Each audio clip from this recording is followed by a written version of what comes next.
Order. Order in the Grand Council. Ambassador Krix Brightstar's voice boomed through the chamber, but nobody paid attention. Not today. Not when every species representative was shouting, gesturing, or expressing panic in their own unique way. I, Ambassador Krix Valon of the Centauri Alliance, watched from my elevated podium as chaos unfolded in the Nexus Station's Grand Council chamber.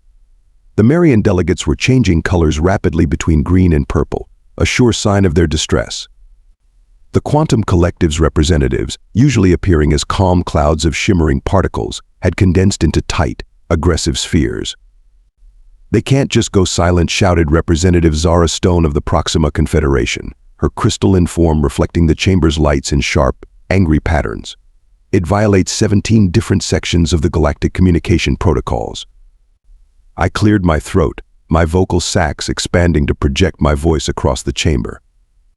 "The humans have gone silent across all diplomatic channels for exactly 72 standard hours now. No responses to quantum communications, no acknowledgement of subspace messages, not even a dismissal note through conventional channels." The chamber erupted again. A void-born representative floated down from their anti-gravity pod, their translucent form pulsing with concern. What about their colonies, the trade routes, the joint research stations? All silent, I confirmed, watching as my words sent another wave of panic through the assembly. But their ships are moving, all of them. Every human vessel larger than a personal transport has changed course in the last 24 hours. Ambassador Brightstar finally managed to restore some semblance of order by activating the chamber's harmonic dampeners, forcing everyone to lower their voices. "Ambassador Valon," she said, her silver eyes fixed on me, "you were the last to have direct contact with human representatives. What did they say?" I brought up the recording, my hands trembling slightly as I activated the holographic display. The image of human diplomatic officer Marina Rodriguez appeared above the council floor. I had known Marina for 3 standard years, had shared meals with her, had even attended her daughter's graduation ceremony. The Marina in this recording wasn't the warm, quick-to-laugh person I knew. "This is our final transmission," she had said, her face set in an expression I had never seen before. "Humanity has decided that words are no longer sufficient. You will understand soon enough." The recording ended, leaving the chamber in complete silence for the first time since the session began. "What does it mean?" asked Dr. Venn, the Council's chief xenolinguistics expert, her tentacles twisting in agitation. "Is it a declaration of war?" Before I could respond, the emergency alerts began blaring. The massive holographic display at the center of the chamber activated automatically, showing thousands of human ships moving in perfect formation. They weren't heading toward military targets or population centers. Instead, they were positioning themselves in a pattern that none of our tactical computers could decipher. Ambassador Brightstar's voice shook as she spoke, "May the void help us all." Nobody knew it then, but humanity wasn't preparing for war. They were preparing to change the galaxy forever. 3 days before the emergency council session, I sat across from Marina Rodriguez in my private office aboard Nexus Station. The space was designed to accommodate various species, but Marina had always seemed particularly at home here, especially in the modified Earth-style chair she'd gifted me last solar cycle. "Would you like another cup of coffee, Marina?" I asked, reaching for the special human beverage dispenser I'd installed just for her visits. She didn't respond immediately. The usual sparkle in her brown eyes was missing, replaced by something I'd never seen in a human before. Determination? Resignation? Our species shared many emotional expressions, but this one eluded me. "No thank you, Krix," she said, placing a data crystal on my desk. "This meeting isn't about coffee." I remember checking my translator 3 times during that conversation.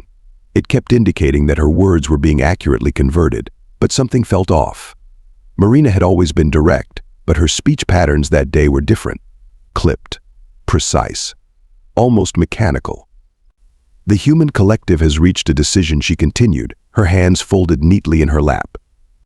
"We've spent 50 years trying to make the current communication systems work. We've attended thousands of diplomatic sessions, filed millions of reports, submitted countless proposals for improved translation matrices." My secondary heart skipped a beat. "Has there been a problem with the translations? We can arrange for additional." "No, Krix," she cut me off, standing up. The problem isn't with the translations. The problem is with the entire concept of how we communicate across species.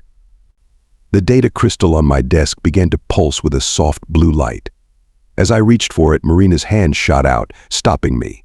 "Don't analyze it yet. When the time comes, you'll know." That's when she delivered the message that would soon be replayed in the council chamber. "This is our final transmission. Humanity has decided that words are no longer sufficient. You will understand soon enough." I watched in stunned silence as she walked to my office door. She paused there, turned back, and for a moment, I saw the Marina I knew. "I wish I could explain better, my friend. But some things need to be shown, not told." Within hours of her departure, our long-range sensors detected the first anomalies. The massive human carrier Spirit of Innovation changed course mid-route to Europa. The mining fleet near the Kuiper Belt ceased operations. The research vessels around Proxima Centauri's habitable planets went dark. Commander Thex Blackstone, our military liaison to Earth Space Force, sent through an urgent report. Human military vessels are moving in ways we've never seen before. They're not following any known tactical patterns. Every ship larger than a shuttle is participating in what appears to be a choreographed dance across space. The data started flooding in from every sector of known space. Human ships were moving, but not toward anything. They were spreading out in a complex three-dimensional pattern that defied traditional strategic analysis. I pulled up the message Marina had broadcast across all frequencies just before human communications went dark, played it again and again. Words are no longer sufficient. The Council's best cryptographers worked around the clock. The Quantum Collective devoted entire processing nodes to analyzing the patterns of ship movement.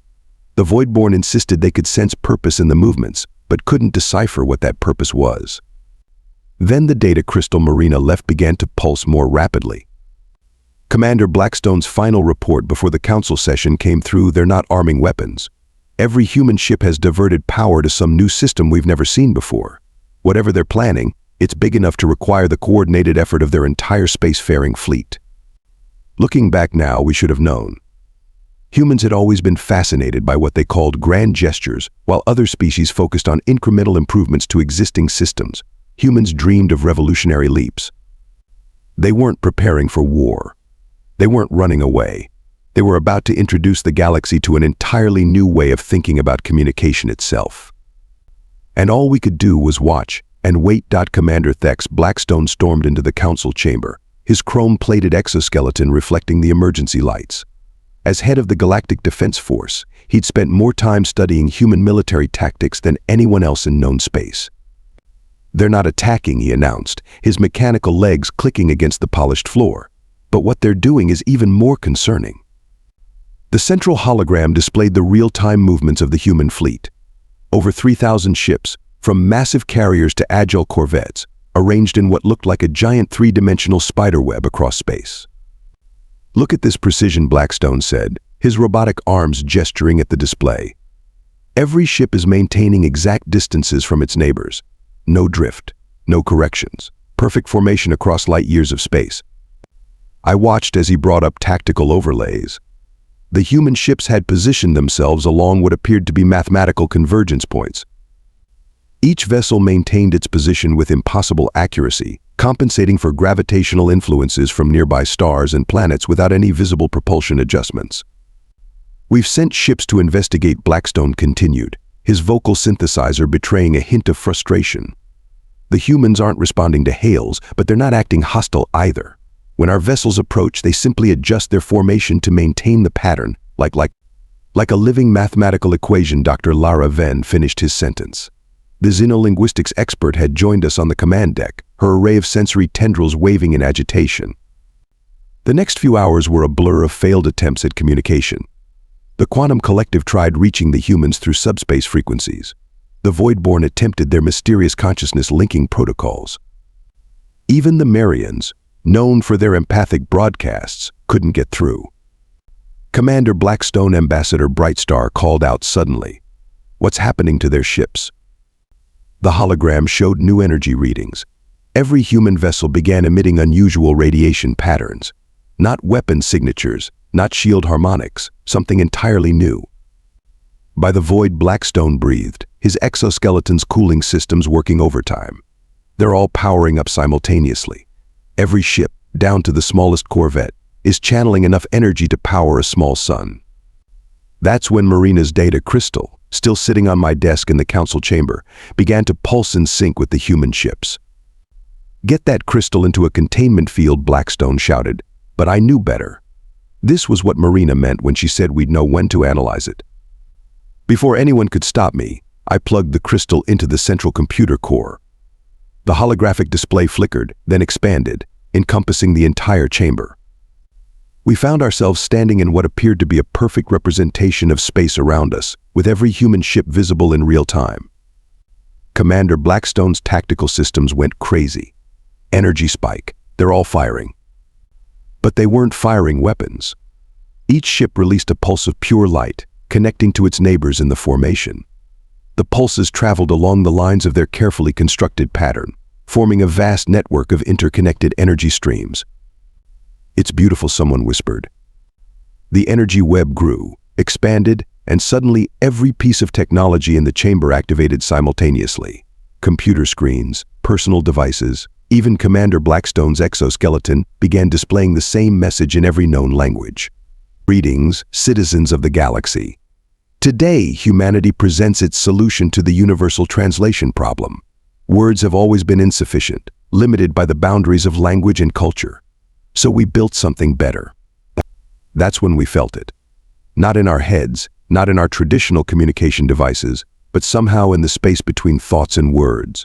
Pure concepts, flowing directly from one consciousness to another, transcending the need for translation entirely. Commander Blackstone's exoskeleton registered the phenomenon first.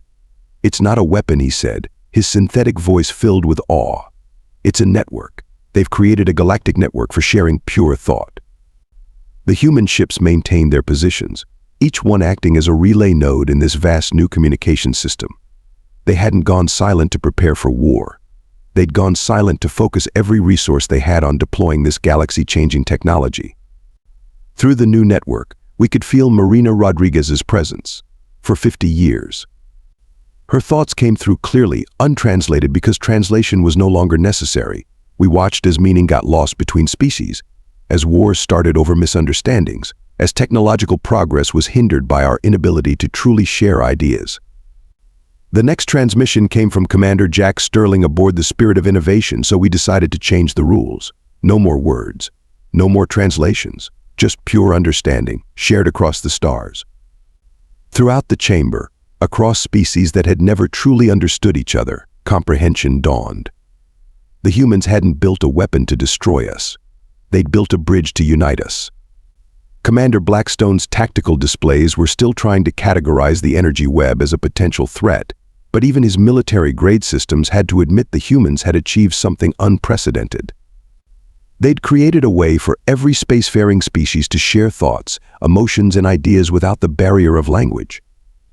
"Well," Ambassador Brightstar said, a smile spreading across her face as she experienced her first direct mental exchange with a Marian delegate, "it seems humanity decided to solve the translation problem by making translation obsolete." Commander Blackstone, for the first time in his long military career, laughed. His exoskeleton's emotion sensors probably overloaded at that moment, but he didn't care. None of us did. We were too busy experiencing what humanity had gifted us, the ability to truly understand each other. Doctor. Lara Venn's sensory tendrils wrapped around the holographic controls, her specialized appendages dancing through the data streams flowing from the human network. As the Council's leading expert in xenolinguistics, she'd spent decades studying communication barriers between species. Now, humans had shattered every theory she'd ever written. "Impossible," she muttered, her color-shifting skin flickering between shades of amazement and scientific curiosity. "They've mapped the fundamental structure of thought itself." The data pouring through Marina's crystal revealed the true scope of human achievement. They hadn't just built a better translator. They'd discovered how to convert pure consciousness into transferable energy. "Look at this," Dr. Venn projected a complex diagram into the center of the chamber. "Each human ship carries what they call a consciousness conversion core. But that's just the beginning. The real genius is in how they've arranged their fleet." Commander Blackstone's tactical overlay finally made sense. "The web pattern," he said, his mechanical hands gesturing at the display. "It's not just for signal relay. The entire formation is one giant processing network. Exactly, Dr. Venn's excitement caused her tendrils to glow. Each ship's position corresponds to specific neural patterns common to all sentient species. They're not broadcasting signals, they're replicating the structure of consciousness itself across space. As if to confirm her analysis, another wave of pure thought washed through the chamber. This time, we felt the presence of Dr. Sarah Chen, the human scientist who'd led the project. Traditional translation fails because it tries to convert one language into another. Her thoughts came through clearly. We realized we needed to bypass language entirely. Why translate words when we can share the thoughts behind them? The technical specifications flowing through the network showed just how far humans had pushed their technology. Each ship contained quantum processors that could map and replicate the electrical patterns of conscious thought. The fleet formation created a vast artificial neural network capable of receiving, processing, and transmitting pure consciousness across light years. But the power requirements, Commander Blackstone protested, his exoskeleton's sensors struggling to process the readings. The energy needed to maintain this network. Dr. Venn's tendrils twisted in what I recognized as a gesture of profound respect. That's where they truly surprised us. They're not powering it conventionally. Each human crew member is part of the system, their own consciousness amplifying and sustaining the network. They've turned their entire space fleet into a giant, collective mind. The implications hit us all at once. Humans hadn't just solved the translation problem. They'd evolutionized galactic communication. Treaties that once took years to negotiate could now be understood instantly. Scientific knowledge could be shared across species without loss of meaning. Cultural exchanges would no longer be approximations, but perfect transmissions of experience and understanding. There's more, Dr. Venn announced, her skin pulsing with vibrant patterns of discovery. The network is self-expanding. Every ship that connects becomes a new node, capable of extending the web further into space. They've created something that could potentially link the entire galaxy. Through the network, we felt the pride and hope emanating from the human ships. They had worked in secret for years, combining technologies in ways none of us had imagined possible. While we focused on improving traditional communication methods, they had leaped forward into an entirely new paradigm. Dr. Venn's final analysis summed it up perfectly. Humans didn't just think outside the box. They transformed the box into a bridge between minds. Every attempt we made to improve translation worked within the limits of language. They decided to eliminate those limits entirely. The data crystal pulsed one final time, downloading the technical specifications for connecting new ships to the network. Humanity had not only revolutionized communication, they were sharing the technology freely with all spacefaring species. Marina's presence touched my mind again, carrying a warmth I recognized from our years of friendship. Words were a beginning, Krix, but they were never meant to be the end. Welcome to the next step in galactic evolution. Ambassador Brightstar called for silence in the council chamber, though silence seemed quaint now. Through the human network, we could feel the growing excitement and wonder of every species representative present. Commander Jack Sterling of the Spirit of Innovation stepped forward in our shared consciousness space. Let us show you what true communication looks like. What happened next defied conventional description. Through the network, a Marian trade delegate shared not just the mathematics of their crystal-based technology, but the pure joy they felt when discovering new formations. A Void-born elder transmitted centuries of cosmic observations, letting us experience the birth and death of stars through their unique perception of space-time. Watch this, Sterling broadcasted. The human fleet shifted formation slightly, and suddenly the network's capacity doubled. Ideas, emotions, and experiences flowed even more freely between species. A quantum collective representative, usually appearing as a shimmering cloud, managed to share their entire perspective of existing in multiple probability states simultaneously. For the first time in galactic history, other species could comprehend their unique way of perceiving reality. The network adapts to each user, Commander Sterling explained, his thoughts carrying with them his decades of space exploration experience. It doesn't just transmit information, it translates entire frameworks of consciousness. To demonstrate, he shared a human memory. Suddenly, every being in the council chamber experienced a sunset on Earth. We felt the warmth of the star they called sun on our skin, smelled the ocean breeze, and understood why humans found such phenomena emotionally moving. Marina Rodriguez stepped into the shared mind space next. Communication isn't just about exchanging information, her thoughts rippled through the network. It's about sharing understanding. To prove her point, she initiated what humans called a group chat, though this was far beyond any technological chat system. Representatives from 15 different species shared their perspectives on a recent trade dispute. Within moments, what had been a 5-year diplomatic stalemate resolved itself. When you could literally see and feel another's point of view, compromise became natural rather than forced. Commander Sterling broadcasted again, "Every ship in our fleet can serve as both a receiver and transmitter." As more species join the network, its capabilities grow exponentially. This isn't just a new way to talk. It's a new way to exist as a galactic community. The implications hit me with stunning clarity. Through the network, I watched as a young Marian scientist instantly grasped a complex void-borne physics theory. A quantum collective node experienced linear time from a human perspective and finally understood why other species planned for the future. "But what about privacy?" asked a concerned council member, their thoughts tinged with worry. Marina's response flowed through the network, carrying with it a sense of reassurance. The system only shares what users choose to share. Think of it as opening and closing mental doors. You control your level of connection. To demonstrate, she adjusted her presence in the network, showing how individuals could modulate their involvement from full immersion to simple surface-level communication. The most stunning demonstration came when a group of human children aboard one of the fleet's residential ships shared their perspective. Through their eyes, we experienced the pure wonder of seeing space for the first time.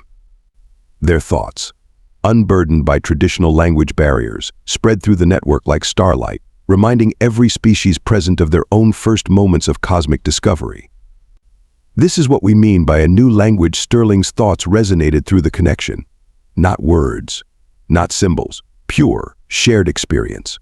Around the council chamber, representatives who had never truly understood each other were sharing centuries of accumulated knowledge.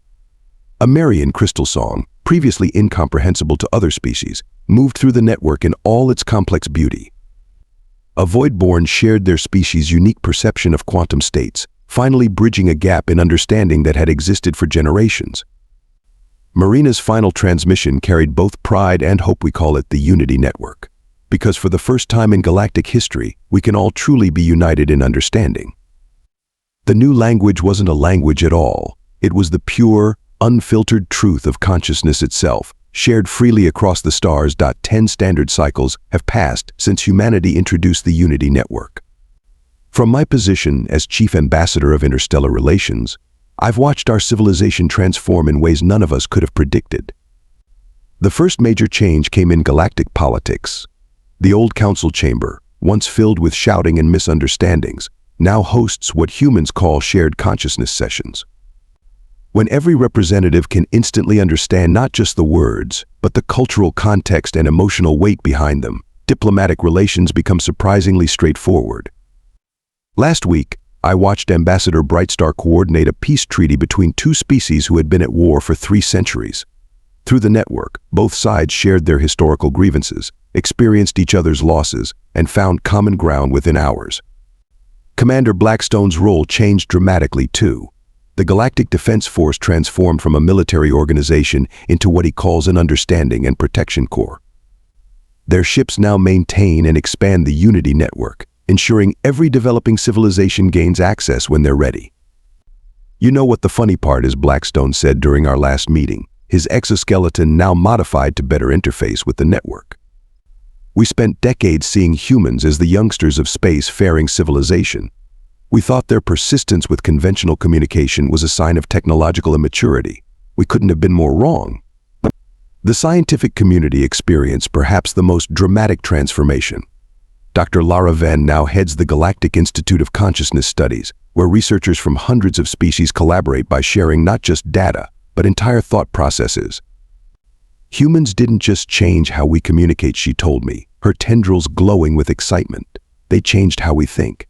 When you can instantly share and understand complex scientific concepts across species, progress accelerates exponentially.